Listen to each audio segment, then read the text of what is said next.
Good morning. Making this for my grandson for his birthday.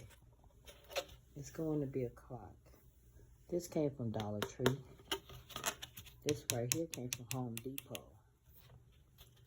So you can put this on.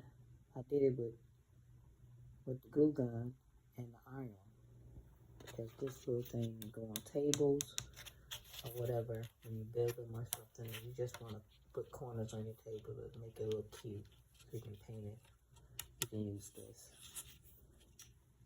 Come from Home Depot.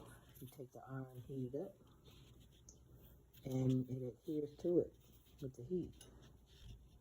So that's how I attach these two together with that glue gun and the iron. This is going to be a clock for my grandson's room. So I use paint from Walmart to paint this.